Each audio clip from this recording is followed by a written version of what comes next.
Hi, welcome. Thank you for attending my presentation. This is my final presentation at Nevada State College for Nursing 463, and it's my performance improvement project, which is focused on trauma best practices, specifically the utilization of blood and fluid warmer in the unit. The problem was identified when we saw inconsistent utilization of a blood and fluid warmer when rapidly transfusing hemorrhagic patients in the trauma intensive care unit setting, TSICU. Assessment of the problem. In 2018, Sunrise Hospital treated 1,839 trauma patients, which attributed to almost 15% of the trauma cases statewide. And as a Level 2 trauma center, we have an obligation to provide evidence-based best practice care to our patients, and this includes the transfusion of warmed blood and fluids. Many nurses in the TSICU are either unaware of the need to utilize a blood or fluid warmer, they're untrained on how to use them, or they're unsure of where to find the supplies necessary to use them, especially in a highly intense time. Contributing factors to the identified problem include many different sections. Education and experience. There's a large influx of new grads on our unit, especially on the night shift, where approximately 2/3 of the nurses have less than 2 years of experience. Multiple classes were canceled last year due to the pandemic, and those included our trauma nursing core classes, so there are many uncertified nurses on the unit.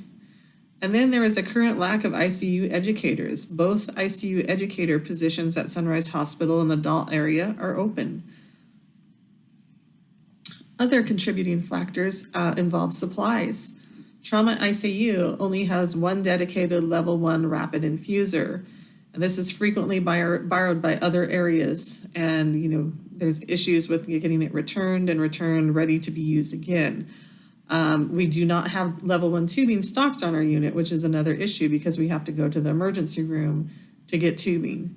And then there is also no dedicated hotline fluid warmers on our unit. And so those have to be obtained from the surgical area or the operating rooms. And then the final contributing factor, which was kind of a surprise when I was reviewing data and looking at the problem, was that the policies and procedures do not give any directions on utilizing the Level 1 rapid infuser or the hotline fluid warmer.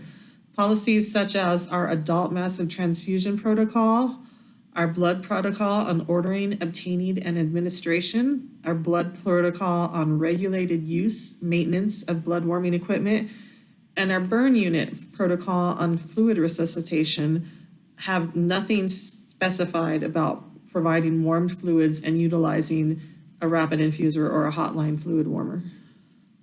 The only policy that I could find that even mentioned warming was the standards of care and practice guidelines on the trauma section, and it was under the evidence-based practice intervention. It said passive and actively warming measures will be implemented as clinically indicated. And then it's in parentheses noted a bear hugger or a Ranger. And the problem is the Ranger is a previous model of rapid infuser that our hospital used, and we haven't had it in over a year at our facility. And here's an image of the Level 1, which is the current Level 1 rapid infuser we have, and then the Ranger rapid infuser next to it. And there's two different sets of tubings shown next to them, and we are still having problems where the tubings for the Ranger are on the unit and not the tubings for the Level 1. When doing literature review, it was noted that the Trauma Nursing Core course states that fluid warmer and rapid infuser devices should be used to administer warmed fluid and blood products rapidly, and that if you infuse cold fluids, it leads to hypothermia, which can lead to the increased lactic acid and coagulopathies for your patient.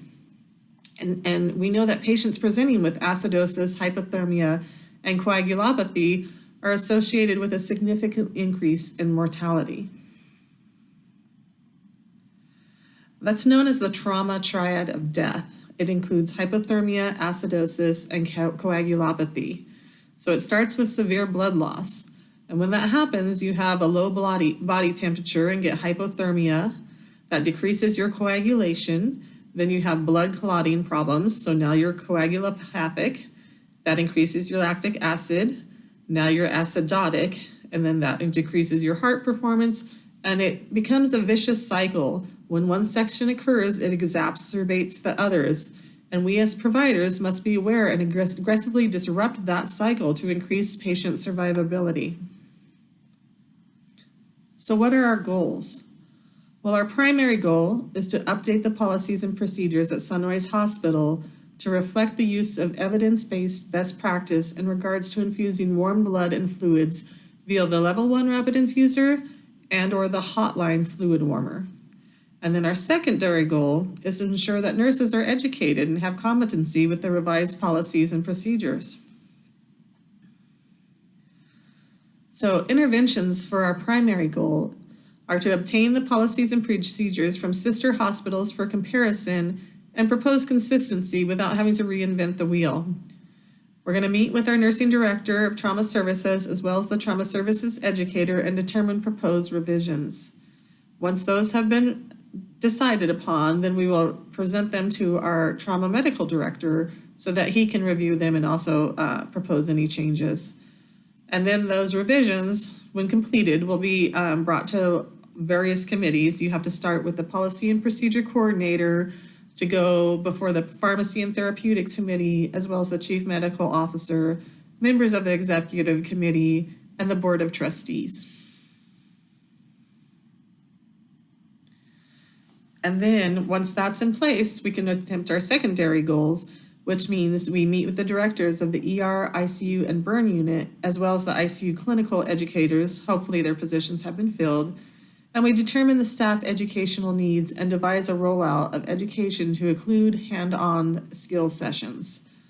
We need to order extra tubings and supplies for these hands-on skill sections. And we need to implement staff education, preferably utilizing a train-the-trainer technique so we have plenty of trainers available to train on all shifts. And then we need to maintain training. We need to maintain that level of competency by having semi-annual hands-on skill demonstrations, sign off for all nurses in the ER, trauma ICU, and the burn unit.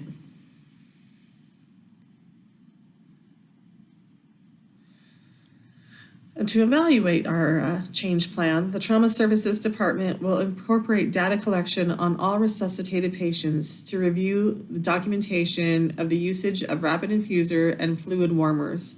Quarterly reports will be provided to the ER, trauma ICU, and burn units. Nursing skills will be reevaluated at semi-annual check-off demonstrations, and the need for additional education will be determined at that time. Conclusion. As healthcare providers, we have the moral responsibility to do no harm. When evidence-based best practices have been established, it is our ethical responsibility to do what is best for our patients. We know infusing warm blood and fluids when rapidly transfusing patients is proven to have better outcomes and is therefore the appropriate standard of care. Clarifying this in the hospital policies, ensuring adequate equipment, and providing staff education is essential to maintaining the excellent level of care Sunrise Hospital is known for. Thank you for your time. Do you have any questions or comments? Again, thank you, and I hope you enjoyed the presentation.